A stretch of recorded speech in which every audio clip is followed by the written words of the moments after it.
Quel plaisir de vous voir aujourd'hui avec une vidéo de partage d'une séance que je viens de faire et qui m'a vraiment traversée, et qui a fait plein de connexions avec mon histoire. Et c'est ça qui est merveilleux dans ce métier, c'est que quand on s'ouvre en fait et qu'on demande à l'univers de recevoir les réponses, et ben souvent on les a à travers des accompagnements. Euh, j'ai eu la proposition, je fais partie donc d'un groupe de praticiennes chamaniques. Ça fait 2 ans en fait que je pratique des soins chamaniques avec Palès, l'Aube Blanche, qui fait partie de la Maison de Lettres à côté de Montpellier, dans les Cévennes. Et donc on a appris un certain nombre de rituels, dont aussi la possibilité de guérir des gens, de les soigner à travers des objets de pouvoir.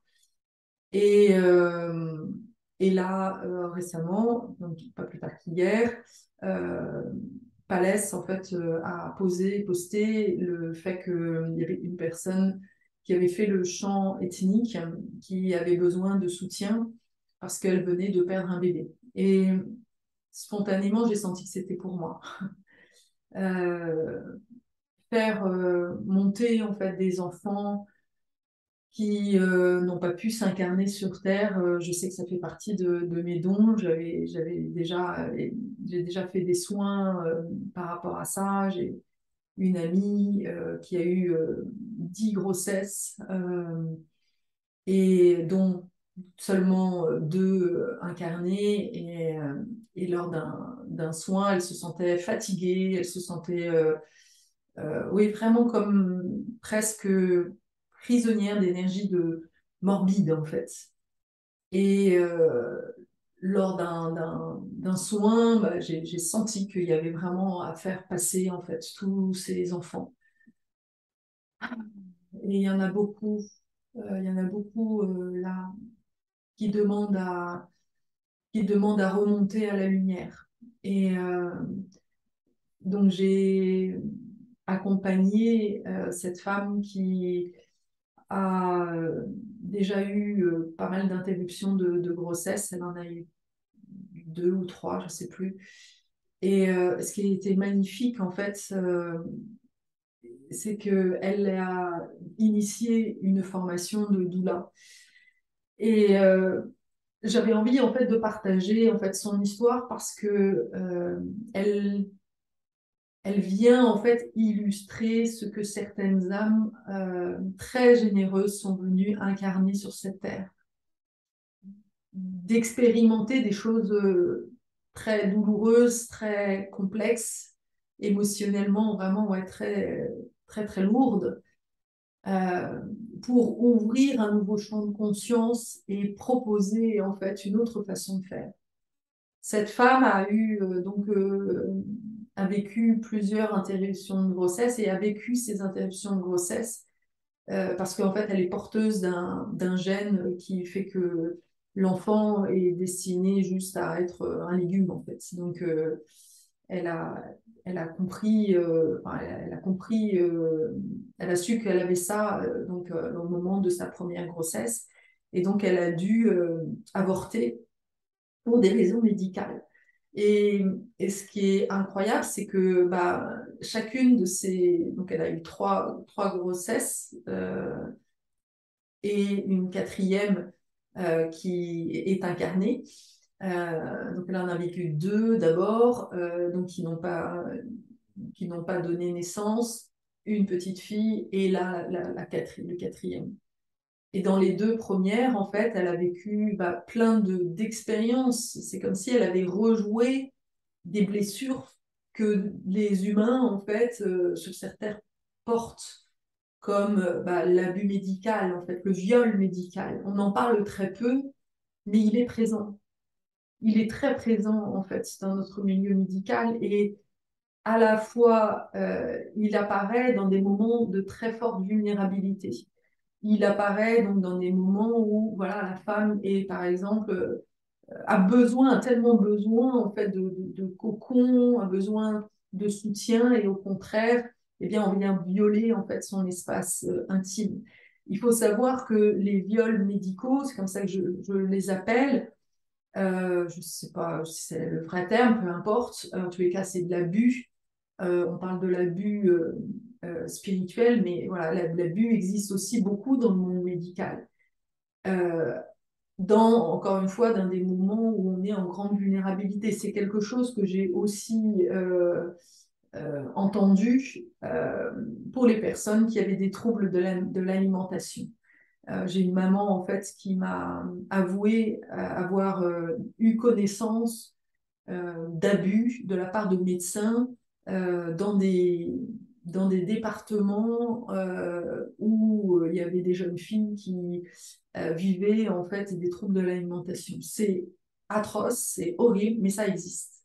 Et je pense que c'est vraiment important que l'on dévoile cette réalité-là. Évidemment, ça ne veut pas dire que tous les médecins sont des abuseurs et je ne fais pas le procès en fait de ça, mais j'ai juste voilà, envie de parler de ça pour que euh, nous soyons vigilantes, nous les mères, soyons vigilantes, de sentir en fait, est-ce que c'est un bon espace et de sortir en fait de cet état de confiance a priori. Parce que, bah oui, les personnes en blouse blanche, dans notre inconscient collectif, on fait confiance dans un médecin parce qu'il a fait des études, parce que c'est comme ça, en fait. Mais en réalité, voilà, c'est pas toujours le cas. Alors, évidemment, ce qui est très beau dans cet accompagnement que j'ai vécu avec cette personne, c'est qu'elle avait tout à fait conscience qu'au-delà de ce qui se manifeste dans le visible, il y a comme une répétition en fait d'une histoire transgénérationnelle. Et c'est là où ça devient intéressant.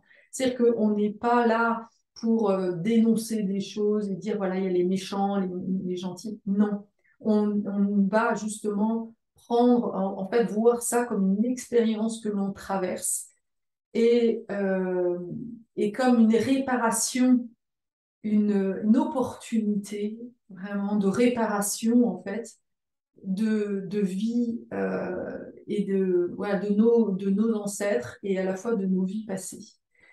Et ce n'est certainement pas par hasard si on est en pleine période justement de ce que l'on appelle le Samhain. Alors, je vais juste rétablir une petite... ce que l'on entend beaucoup dans les réseaux, le Samhain, en fait, euh, n'est pas le 31 octobre. Aucun culte traditionnel païen ou spirituel ne tombe un jour fixe. En fait, il est toujours en lien avec la position du cosmos. Et ils sont définis par des cycles planétaires. Et celui de Samhain euh, correspond à la pleine lune de novembre, lorsque le soleil est en scorpion opposé à la lune en taureau. Je m'aide parce que je ne suis pas spécialiste. Donc, voilà. Et parfois, il arrive qu'elle tombe voilà, au moment, on va dire, d'Halloween, mais ce n'est pas toujours le cas. Et cette année, ce n'est pas le cas. Et il faut savoir que durant en fait, cette pleine lune, justement, c'est comme si on avait plus accès justement au monde du subtil et notamment au bas astral. Et c'est aussi comme si le voile entre les mondes se fait plus mince et accueille les énergies du scorpion au-delà du visible. En fait.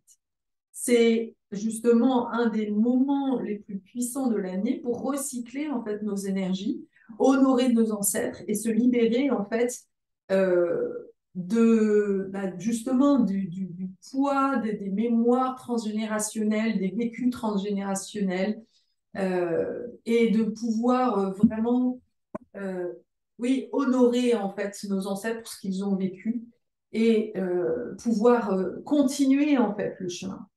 Et ce qui était merveilleux en fait dans cet accompagnement, c'est qu'il y a un moment donné, alors je sais plus, je saurais plus dire comment ça s'est fait parce que voilà, on est dans ce genre en fait de,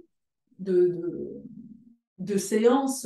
Moi, je suis avec l'autre et et on va naviguer en fait dans des espaces. Euh, et j'ai senti que il y avait, donc elle avait tout compris quelque part. Elle a compris, cette femme, que elle était venue s'incarner euh, pour vivre en fait des interruptions de grossesse avec des expériences d'abord très lourdes et puis ensuite comme une renaissance, la possibilité de vivre. Et alors même ces renaissances, ça pourrait signifier qu'elle donne naissance à un enfant. Donc elle a eu, c'est comme si elle expérimentait tout ce qui est possible de la maternité, à la fois le fait de donner naissance, à la fois le fait de perdre un enfant et de le vivre mal, et puis finalement là, elle a vécu en fait son processus de d'interruption de grossesse de manière très chamanique en fait. Elle l'a vécu comme un animal, comme une louve en fait. Elle a donné naissance voilà, à cet embryon qui avait cessé de vivre à l'intérieur d'elle de manière naturelle chez elle. Alors évidemment, et à ce moment-là, le milieu médical est venu, voilà, c'est comme ça que c'est venu. Le milieu médical est arrivé avec une personne qui lui a dit mais vous devez pas, enfin, c'est pas autorisé de le faire. Donc, elle était très intrusive en fait, et elle voulait en fait que elle remette le bébé au monde médical et d'une manière vraiment très abusive, intrusive en fait. Et elle, elle a dû lui renvoyer des trucs difficiles.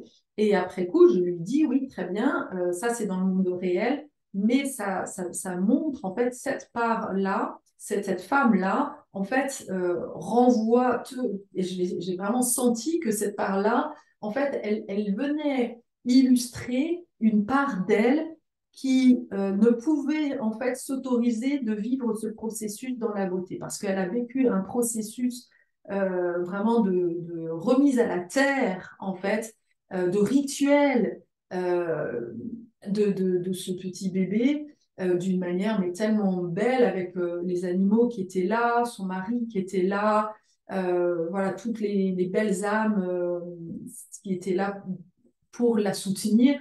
C'était juste magnifique. Et c'est comme si cette femme, donc médecin, arrivait comme celle qui empêche, en fait c'est le grain de sel qui empêche que ça soit parfait en fait.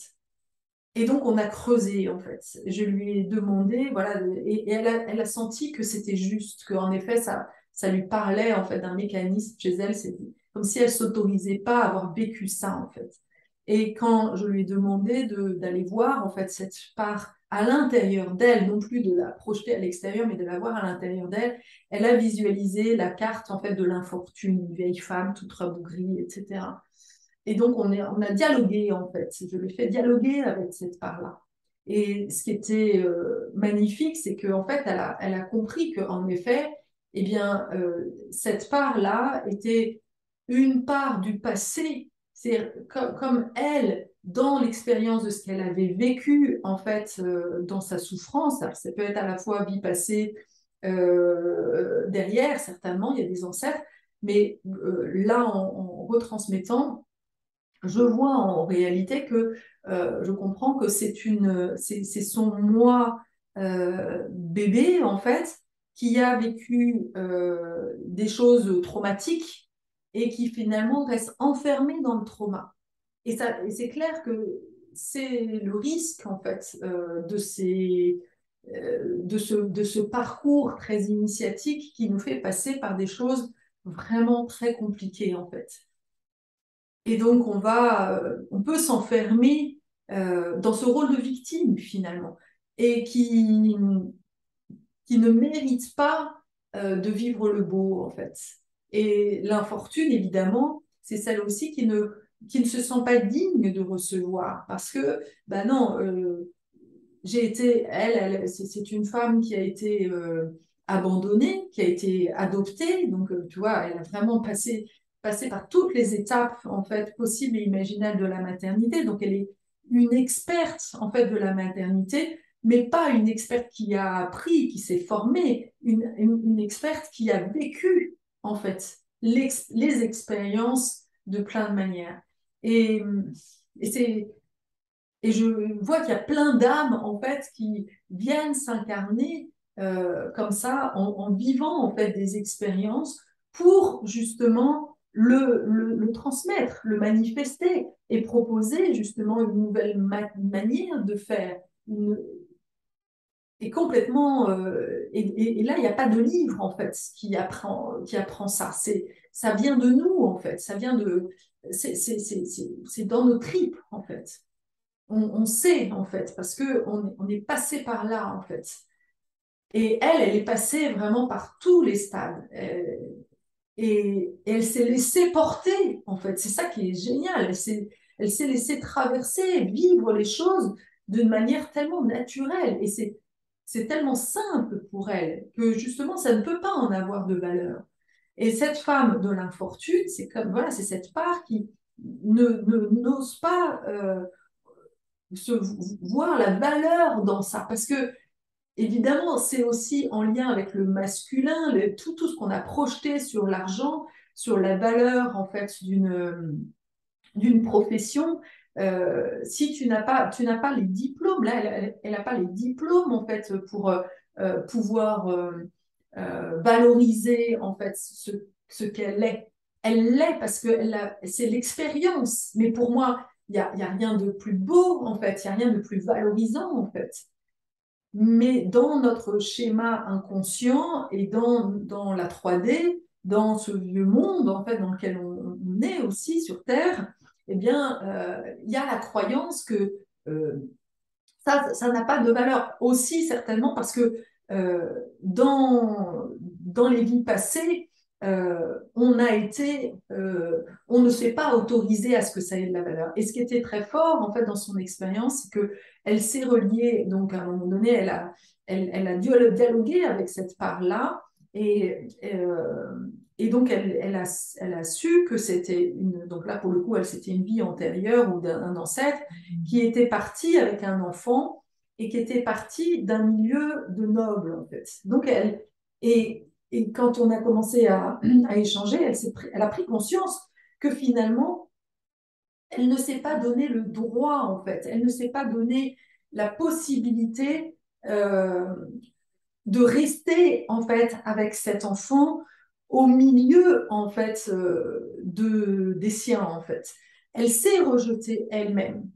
Et et quelque part, c'est parce qu'elle s'est rejetée elle-même qu'elle ne s'autorise pas, en fait, d'avoir de la valeur. Elle n'a pas pu expérimenter le fait que si elle était restée, elle aurait pu donner des autorisations à d'autres femmes, justement de donner naissance à des bâtards, parce que c'était le cas, de donner naissance à des bâtards, mais sans porter la culpabilité, sans porter la honte, en fait. Et là, quelque part, c'est comme si, alors là, elle donne un enfant, elle a eu un enfant avec son mari, c'est pas tant cette question-là, mais il n'est plus question de se cacher justement d'être différente. Et la façon dont on a transmuté cette énergie, parce que cette énergie était une énergie de pierre, en fait, qui était figée, qui, et qui ne voulait pas mourir, en fait. Elle voulait revivre, justement. Elle voulait qu'on lui donne sa place. Et la seule façon, en fait, dont elle a pu, quelque part, se redresser, c'est l'honorer. Ça a été d'honorer, en fait, cet ancêtre qui, finalement, elle aussi, a expérimenté une façon de faire qui était sa façon. Voilà, elle, dans sa mission de vie, elle devait vivre ça. Il n'y a pas de bien, il n'y a pas de mal. C'était ce que le divin lui a fait vivre, en fait. Et, et c'était merveilleux parce que, évidemment, là, on est en plein Samaïn où on est appelé à, à honorer, en fait, nos ancêtres pour ce qu'ils ont vécu et de leur rendre grâce de ce qu'ils ont vécu. Et donc, pour finir avec les dates de Samaïn, en réalité, donc cette année, la pleine lune a lieu, je ne sais plus trop bien quand. Je te laisse vérifier, mais en gros, la période de Samaïn va courir entre le le 5 et le 11. Voilà, c'est ce que j'ai gardé en tête. Donc, 5, donc ça va être le 8 novembre, la pleine lune, parce que c'est 3 jours avant, 3 jours après. Mais voilà, on est déjà dans cette énergie, en fait. Et il y a toujours ceux qui sont un peu en avance, comme moi, qui sont là justement pour porter la parole. Et donc, nous sommes appelés vraiment à honorer nos ancêtres, euh, de, d'avoir vécu ce qu'ils ont vécu pour bah, mettre en lumière, en fait, euh, le mettre en lumière bah, plein de choses, en fait. À la fois la complexité de l'humain, à la fois l'horreur de l'humain. Mais ce qui est super important, et là je vais parler aussi en mon nom, puisque moi j'ai des origines juives, et pour moi, en fait, il est temps aussi d'arrêter de croire il y avait que les méchants, en fait. Mes ancêtres ont fait le choix de vivre, en fait, la déportation. Mes ancêtres ont fait le choix de mourir dans des camps. C'était des accords et il fallait en passer par là, quelque part, pour euh, que l'on prenne conscience que l'on pouvait aller jusque-là, en fait. Que la quête de pouvoir, la quête de domination pouvait amener l'humain à se déconnecter complètement, en fait, de ce cœur, de cette humanité. Et, et qu'aujourd'hui, plus que jamais, en fait, les personnes qui sont euh, descendantes de ces lignées-là, qui ont souffert, qui ont osé, en fait, faire ces expériences-là. Donc, c'est vraiment important de les honorer, de mettre des bougies, comme au Mexique, ils mettent des bougies, en fait, des photos, ressortez les photos des ancêtres, quels qu'ils soient, parce que en honorant, en fait, leur histoire, eh bien, tu permets de fermer, en fait, de fermer l'espace et de faire en sorte qu'ils partent dans la lumière. Et c'est vraiment, vraiment important de faire ça, d'honorer leur vécu et de leur permettre, en fait, de leur demander l'autorisation maintenant de nous vivre dans notre lumière. Pour, ce qui me vient là, c'est euh, il y a un rituel en fait de l'arbre d'Odile, je ne sais plus, j'ai plus le nom, que j'ai fait et qui est un très beau rituel justement pour honorer les ancêtres. Et je pense que c'est vraiment le moment de le faire.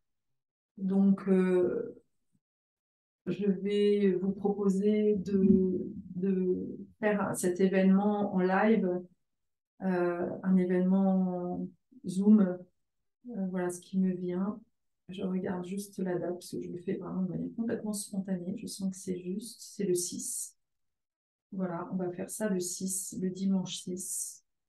Et je vais commencer la journée. On va faire ça voilà, à 10 heures. Je le fais voilà, encore une fois.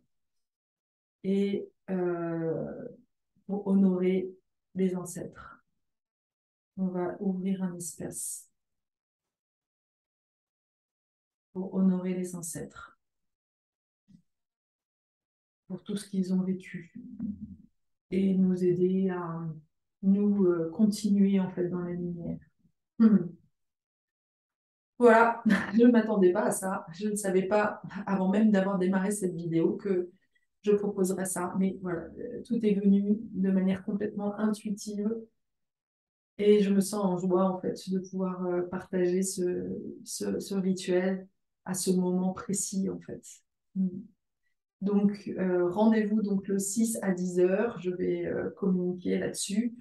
Et je t'invite à voilà, voir autour de toi, à prévoir de quoi écrire, des bougies, peut-être des photos de tes ancêtres, voilà, pour les honorer. Merci et donc à très bientôt.